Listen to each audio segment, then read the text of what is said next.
ETF index mutual funds నేర్చుకుని stock మార్కెట్లో రాణించాలనుకుంటున్నారా? వెంటనే ఈ నెంబర్కి కాల్ చేయండి.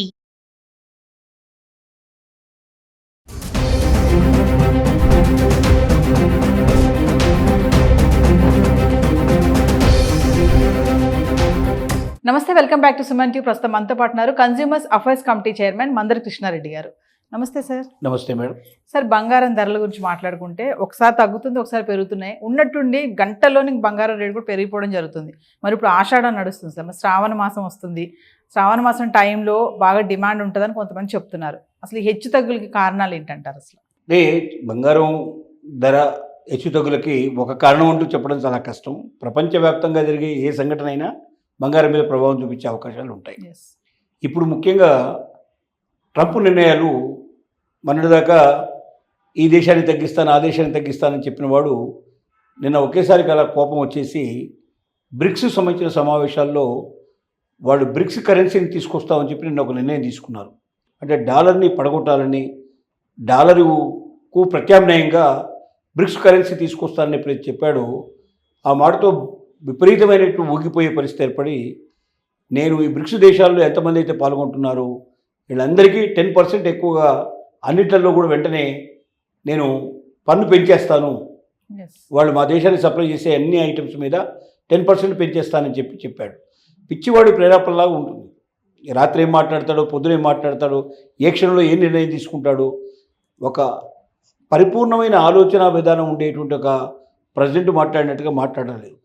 ఇంత ముందుకు అమెరికా చరిత్రలో ఏ ప్రెసిడెంట్ ఇలా మాట్లాడినవాడు కానీ, ఇలాంటి నిర్ణయాలు తీసుకున్నవాడు కానీ, ఇలాగా తన పొగరుని చూపించేటువంటి ప్రయత్నం చేయడం కానీ ఎవరూ చేయలేదు. దీనికి భిన్నంగా చేస్తున్నాడు కాబట్టి ట్రంప్ నిర్ణయాల మీద కూడా కొంత ఆధారపడే పరిస్థితి ఏర్పడింది. ఇంకా మనకు అటువైపున యుద్ధాలు కూడా పూర్తిగా తగ్గినట్టుగా లేదు.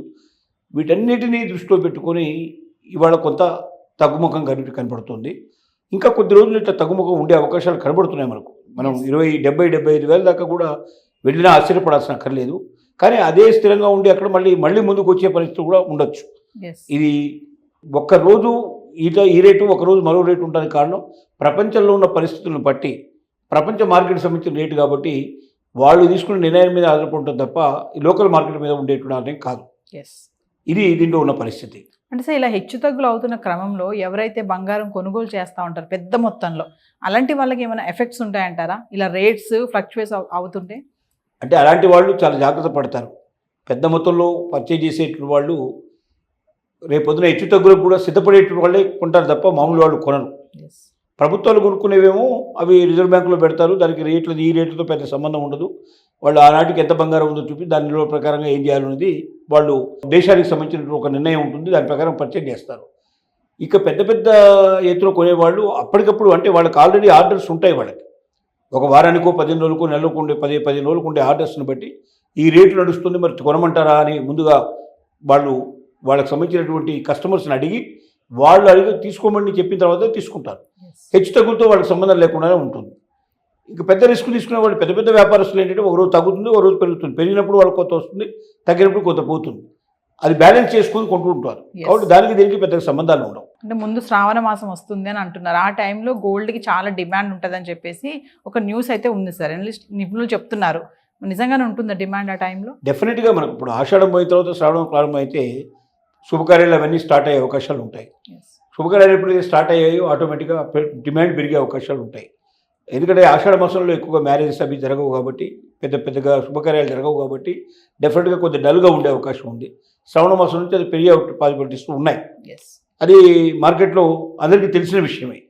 డెఫినెట్గా కొంత మార్పు వస్తుంది. అంటే బంగారానికి డిమాండ్ పెరుగుతుంది, అంత మాత్రంలో రేటు పెరుగుతుంది అనేది మనకు గ్యారంటీ లేవు. డిమాండ్ మాత్రం పెరిగే పాసిబిలిటీస్ ఉన్నాయి. సార్, మామూలుగా బంగారంలో తరుగు అంటారు కదా సార్, తరుగుని ఎలా లెక్కిస్తారు అసలు? హాల్మార్క్ అంటే ఏంటంటే గత వీడియోలో మీరు చెప్పారు హాల్మార్క్ గురించి. ఒకసారి మళ్ళీ అంటే తరుగు అనేది ఎలా లెక్కిస్తారు? మనం ఎక్కడ మోసపోయే ఛాన్సెస్ ఎక్కువగా ఉంటాయి? స్వచ్ఛమైన బంగారం 24 క్యారెట్ ఏదైతే ఉన్నదో 99% అది పర్ఫెక్ట్గా ఉండేటువంటి పాసిబిలిటీ ఉంటాయి, ప్యూరిటీగా ఉండేటువంటి. దాంట్లో ఏ రకమైంది కూడా దాంట్లో కలవకుండా బంగారం రూపంలో ఉంటుంది. కానీ బంగారం మెత్తగా ఉంటుంది, దీంతో ఏ వాటిని ఆభరణాలు చేసినా గట్టిగా నిలబడవు అవి. కాబట్టి దానిలో గట్టిదనం చేకూర్చడానికి చేసే ప్రయత్నం ఏంటంటే 22 క్యారెట్స్ బంగారం. 22 క్యారెట్స్ ఏంటంటే 91.6% పర్ఫెక్ట్ గోల్డ్ ఉంటుంది. మిగతాది 8.4% దాంట్లోపల మనకు రాగి కానీ వెండి కానీ ఇంకా రకరకాల వాహనాలు అంటే ఎందుకు కలుపుతారంటే దానికి పట్టి నగ తయారు చేసే దాన్ని బట్టి ఏం కలపాలి దాంట్లో వాళ్ళు డిసైడ్ చేసుకుంటారు. అది దాన్ని పెట్టి నేను కలిపేస్తాను. కలిపినప్పుడు ఏమవుతుందంటే అది స్వచ్ఛతను కోల్పోతుంటే 24 క్యారెట్స్ స్వచ్ఛతను కోల్పోయి 22 క్యారెట్స్కి వస్తుంది. 22 క్యారెట్స్ లోపల 91.6 మాత్రమే మనకు ప్యూర్ బంగారం దొరుకుతుంది. మిగతాదంతా కూడా తలుపు కింద తీసేసే అవకాశాలు ఉంటాయి.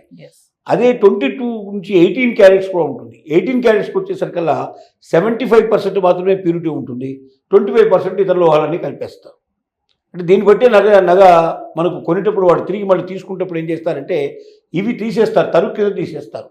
అంటే 22 క్యారెట్స్లోనేమో 8.4% తీసేస్తారు. 18% లోపల 75% అంటే 25% తీసేస్తారు. ప్లస్ మజూరీ చేసినందుకు అయ్యేటువంటి ఖర్చులు కలుపుతారు. ఏది కొనుక్కునేటప్పుడు వీళ్ళకి అమ్మేటప్పుడు మనకు నగ తయారు చేసి ఇచ్చేటప్పుడు దాంట్లో 90 అంటే ఇంతవరకే లెక్క కడతారు. బంగారాన్ని 22 క్యారెట్స్ బంగారం కాబట్టి 91.6% బంగారాన్ని లెక్కగట్టి మిగతా లోహాలకు ఎంత అవుతుందో దాన్ని లెక్కగట్టి ప్లస్ తయారు చేయడానికి ఎంత అయ్యే ఖర్చు అది లెక్కబట్టి తీసుకుంటారు. అదే అమ్మేటప్పుడు ఏమవుతుందంటే ఆ తరుగు తీసేయడం జరుగుతుంది. దాంట్లో ఎంత తరుగు పోయిందో ఇప్పుడు తరుగు తీసేయాల్సింది కదా అంటే 91.6% మాత్రమే ప్యూరిటీ ఉంటుంది కాబట్టి అందుకే లెక్క కడతారు. మిగతా తరుగు కింద తీసేస్తారు. అలాగే మజూరీ దానికి ఉండదు కాబట్టి అమ్మేటప్పుడు ఒక రకమైన పద్ధతి, కొనేటప్పుడు ఇంకో రకమైన పద్ధతి ఉంటుంది. ఈ రకంగా చేస్తారు. సో మామూలుగా నగలు తయారు చేయించుకోవడం మంచిదంటారా రెడీమేడ్గా కొనుక్కుంటే? అంటే కస్టమర్కి ఇక్కడ ఎక్కడ ఎక్కువ లాస్ ఉంటుందంటారు? అంటే కొంతమందికి నమ్మకం ఉండదు. కొంతమంది ఏం చేస్తారంటే తన ఎప్పుడు తయారు చేయించే దగ్గరే చేయించడం అనేది ఒక ట్రెడిషనల్ పద్ధతిలో తయారు చేస్తారు. వాళ్ళ మీద నమ్మకాలు 100% వీళ్ళకు ఉంటాయి. అంటే గోల్డ్ కరెక్ట్గా ఉంటుంది, దాంట్లో అన్ని రకాల పర్ఫెక్ట్గా తయారు చేస్తారు, నమ్మకంతో చేస్తారు. కానీ వీళ్ళు కూడా డిజైనర్స్ని పెట్టి చాలా భారీ ఎత్తున తయారు చేస్తారు కాబట్టి ప్యూరిటీ అనేది చేసేందుకు ఎవరికైనా అవకాశాలు ఉంటాయి. పెద్ద దాంట్లో ఏమాత్రం ప్యూరిటీ టెస్టింగ్ చేయమని మనం చెప్తే దానికి సంబంధించిన పర్సన్స్ చెక్ చేసి ఇస్తారు. తర్వాత హాల్ మార్క్ కంపల్సరీ ఉంది కాబట్టి ఇప్పుడు హాల్ మార్క్ లేని ఆభరణాలు ఎవడు అమ్మడానికి వీల్లేదు. బయట చేయించినా అక్కడ చేయించినా హాల్ మార్క్ చేయించాలనేది కండిషన్ ఉంది. కాబట్టి బయట ఒక్కొక్కరి దగ్గర మనం వెళ్ళి మనం ఇండివిజువల్గా చేయించుకునే దగ్గర హాల్ మార్క్ లేకుండానే ఇస్తారు వాళ్ళు. అంటే వాళ్ళు పెద్దగా వాళ్ళు గవర్నమెంట్ దగ్గర రిజిస్ట్రేషన్ చేసుకొని ఉండరు కాబట్టి ఇలాంటి వాళ్ళని పట్టుకోవడం కష్టం గవర్నమెంట్కి. కానీ ఆభరణాలు అమ్మేటువంటి వాళ్ళు తప్పనిసరిగా గవర్నమెంట్ దగ్గర రిజిస్ట్రేషన్ చేసుకుని ఉంటుంది కాబట్టి ఆభరణాలు బయట విక్రయించే ప్రతి ఒక్క వ్యక్తి తప్పనిసరిగా హాల్ మార్కు దాని ముద్ర ఉండాల్సింది. దాని మీద అలాంటి ముద్ర ఉన్నదే మనం కొనాలి. అలా లేకపోతే మనం వెంటనే కంప్లైంట్ కూడా ఇవ్వాలి. ఆ హాల్ మార్కు ఉండినప్పుడు మనకు 100% రక్షణ ఉంటుంది. రేపు భవిష్యత్తు లోపల 22 క్యారెట్స్ అంటే 22 క్యారెట్స్ తప్ప ఖచ్చితంగా కొనాల్సిందే. దాంట్లో ఎవరు తేడా ఉంటే అప్పుడైనా సరే ఆ వ్యాపారస్తులు ఎవడో వాడు పట్టుకొని వాడి దగ్గర డబ్బు కలెక్ట్ చేసే ప్రయత్నం చేస్తారు, వాడికి శిక్ష కూడా విధిస్తారు. కాబట్టి హాల్ మార్క్ అనేది మనకు ఒక ISI ముద్ర లాంటిది. మన దగ్గర అది ఉంటే అంటే ఆ బంగారానికి ఖచ్చితంగా వాల్యూ మనకి ఎప్పటికైనా వస్తుంది. Thank you sir.